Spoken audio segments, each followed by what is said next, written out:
11월 2일 목요일 새벽 기도에 오신 여러분들을 주님의 이름으로 환영하고 축복합니다. 오늘 이 시간 함께 기도하시면서 기도의 자리로 나아가시겠습니다.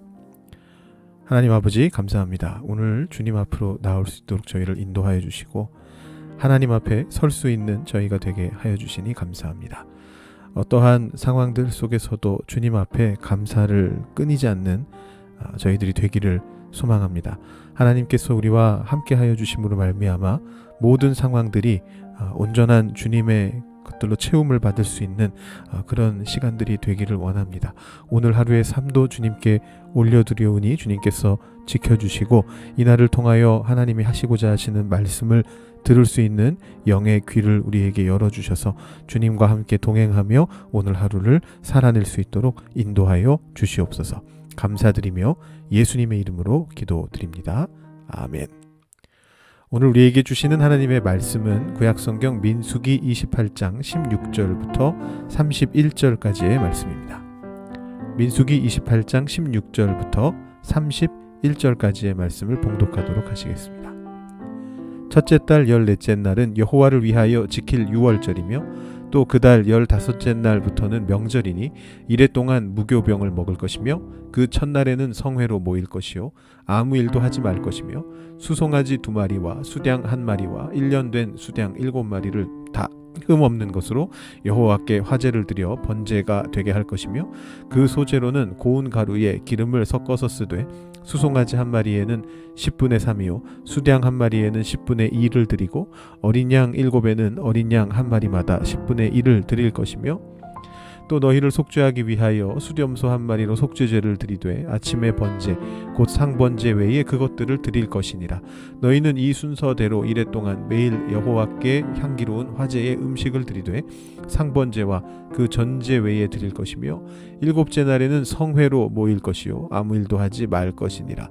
77절 처음 익은 열매를 드리는 날에 너희가 여호와께 새 소제를 드릴 때에도 성회로 모일 것이요 아무 일도 하지 말 것이며 수송아지 2마리와 수량 1마리와 1년 된 수량 7마리로 여호와께 향기로운 번제를 드릴 것이며 그 소제로는 고운 가루에 기름을 섞어서 쓰되 수송아지 1마리마다 10분의 3이요 수량 1마리에는 10분의 2요 어린 양 7마리에는 어린 양 1마리마다 10분의 1을 드릴 것이며 또 너희를 속죄하기 위하여 수렴소 1마리를 드리되 너희는 다 흠없는 것으로 상번제와 그 소제와 전제 위에 그것들을 드릴 것이니라.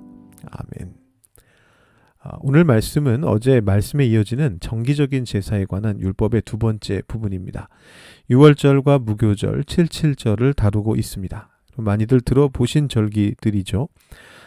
구약에는 흔히 3대 절기라고 불리는 절기들이 나옵니다. 그런데 그 이름이 제각각이라서 사실 굉장히 헷갈리는 절기가 또 이 3대 절기입니다. 예를 들어서 오늘 말씀에서 우리는 유월절과 무교절, 77절을 보게 되는데요. 이 세 절기가 3대 절기인가요? 그렇지는 않습니다. 보통 우리가 유월절과 무교절을 하나의 절기로 취급을 합니다. 그리고 77절이라는 절기는 다른 곳에서는 맥추절이라고도 부릅니다. 그리고 다른 하나는 초막절인데 성경 다른 곳에는 수장절이라고도 나옵니다. 이 절기를 장막절이라고도 많이 부르는데 일단 제가 찾아본 바로는 성경에는 장막절이라는 단어는 없습니다. 이것에 대해서는 우리 초막절을 다루는 토요일 새벽 기도를 통해 다시 한번 설명을 좀 드리겠습니다. 그래서 이렇게 용어가 되게 다양한데요. 이걸 단순화해 보면 이렇게 정리할 수 있을 것 같습니다. 유월절과 무교절 거의 비슷한 것이고 77절은 맥추절 그리고 이것은 오순절이기도 하고 초막절은 수장절이기도 하고 그리고 때로는 장막절이라고도 불리는데 성경에서는 찾아보기가 어렵습니다. 자, 성경의 여러 구절에서 이 단어들이 표현을 달리해서 조합이 되는데 아무튼 같은 절기들을 가리키는 것입니다. 그러면 먼저 유월절하고 무교절 오늘 말씀에 나왔으니까 우리가 함께 좀 살펴보죠. 제가 유월절과 무교절은 이꼴 표시를 쓰지 않고 그 는 표시의 위아래에 점을 2개 찍어뒀는데 이 말의 의미는 여러분 잘 아시죠? 똑같지는 않고 비슷한 것을 나타낼 때 쓰는 표현입니다. 한국에서는 이렇게 이꼴 표시 위아래에 비스듬하게 점을 찍어서 나타내고요. 여기 캐나다, 미국 이쪽에서는 이꼴 표시 위에다가 물결 표시를 해서 나타내는 것 같습니다. 그러면 유월절과 무교절은 같은 절기일까요? 아니면 다른 절기일까요?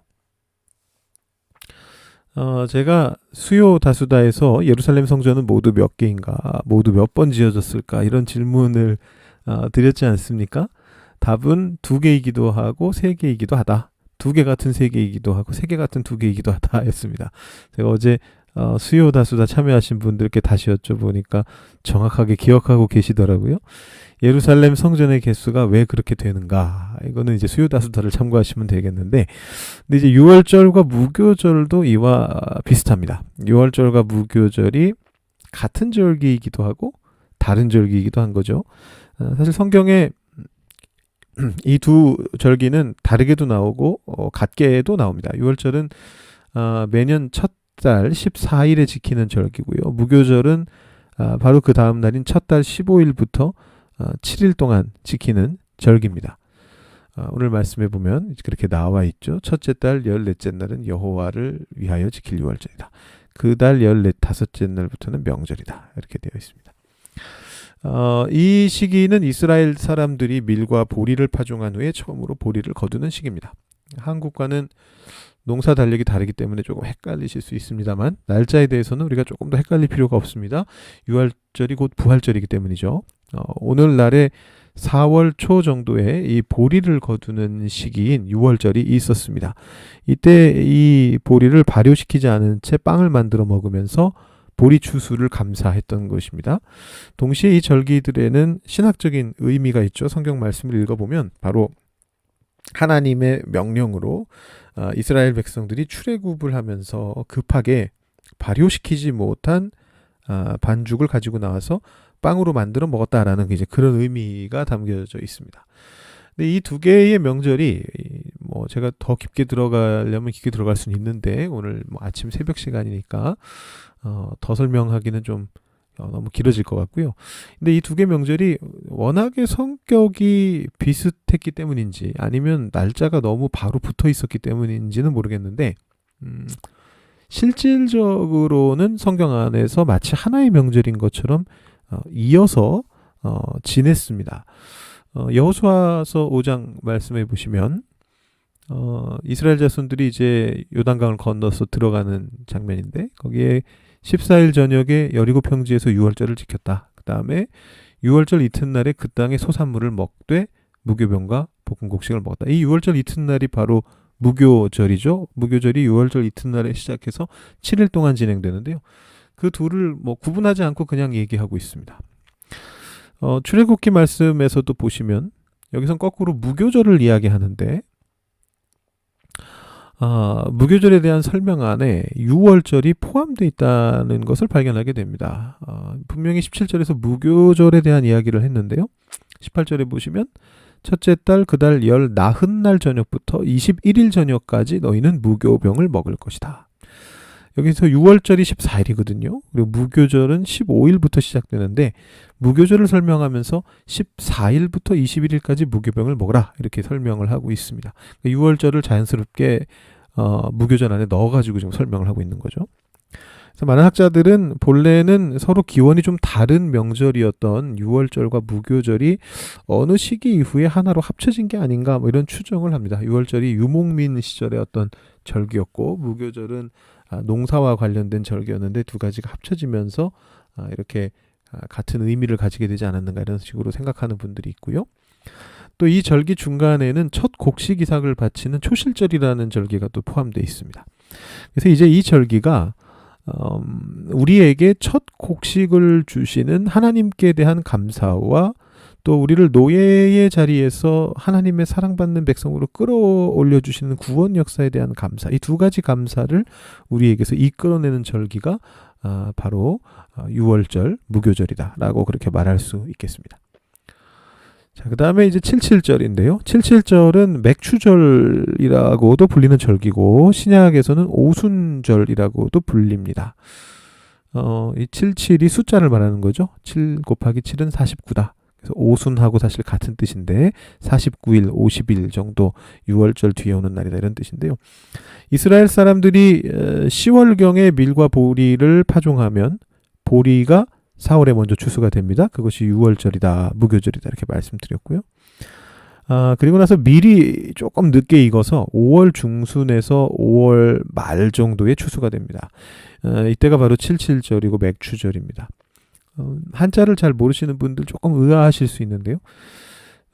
맥추절에 보면 맥이라는 단어가 나오는데 이게 보리 아닙니까?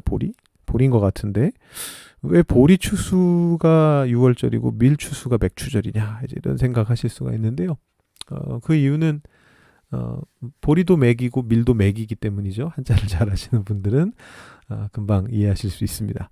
흔히 이제 보리를 대맥이라고 부르고 밀을 소맥이라고 부른대요. 그래서 이제 밀을 우리가 소맥분이라고도 하는데 밀가루를 우리나라에서는 밀농사를 잘 짓지 않기 때문에 이 쌀과 대비되는 보리가 맥이라는 한자의 대명사가 돼서 이제 그런 오해를 살 수도 있습니다. 특히 젊은 세대 분들한테는 뭐 맥주 때문일 수도 있고요. 보리로 만든 술을. 어쨌든 이날은 맥추절인데 이 맥은 밀을 말하는 것이고 이 절기는 밀을 추수하는 절기입니다. 말 그대로 밀추수절기, 맥추감사절이고요. 시점은 앞서 말씀드린 것처럼 77이 49 혹은 오순 50일, 그래서 6월절로부터 49일 50일이 지난 날이다. 49일이 지나고 50일째 되는 날이다. 이렇게 이해하시면 되겠고, 우리는 이제 신약의 오순절을 오늘날 성령 강림절로 지키고 있지 않습니까? 그래서 이 경우에도 여러분 날짜는 뭐 헷갈리시지 않을 것 같아요. 5월 중순경이라고 보시면 되겠습니다. 오늘 우리는 흔히 구약의 3대 절기라고 부르는 절기 중에 두 가지를 먼저 살펴봤습니다. 내일 대속죄일 보고 나서 토요일에 이제 3대 절기의 마지막 하나인 초막절을 살펴보도록 하겠습니다. 오늘 이 두 절기를 통해서 우리는 무엇을 우리의 삶에 적용해 볼 수 있을까요? 이 두 절기는 모두 추수에 대한 감사로 주어진 것이면서 동시에 하나님을 생각하게 하는 절기의 역할을 하고 있다라는 것을 기억하실 필요가 있습니다. 이 절기의 중요성에 대해서는 토요일에 다시 한번 말씀을 좀 드리겠습니다. 오늘 우리는 감사의 중요성을 좀 생각해 보면 좋겠습니다. 여러분, 이스라엘의 농사는 굉장히 힘겨운 작업이었습니다. 고대 사회가 뭐 어디나 마찬가지긴 했습니다만 이스라엘의 경우에는 특히 큰 강이 없고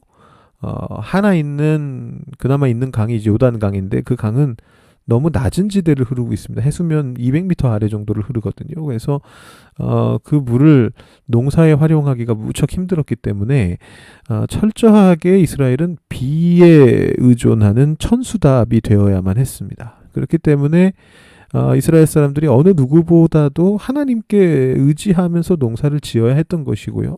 그랬기에 풍성한 결실이 맺어지는 추수의 때는 그들에게는 너무나 감사한 날이었다라는 것입니다.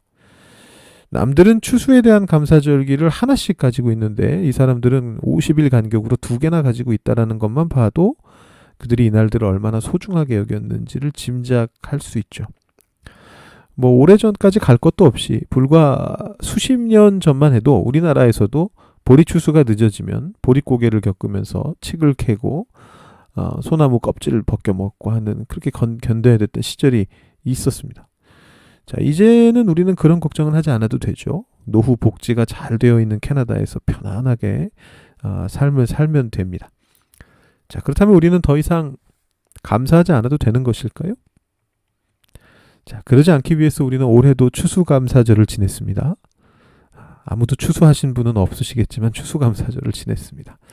텃밭에서 뭐 가꾸신 거 말고 추수하신 건 없겠지만 감사나무에 감사의 제목을 달았고요. 10월 한 달 동안 감사의 계절로 보내면서 하나님 앞에 어떻게 감사하면 좋을까도 생각을 해봤습니다.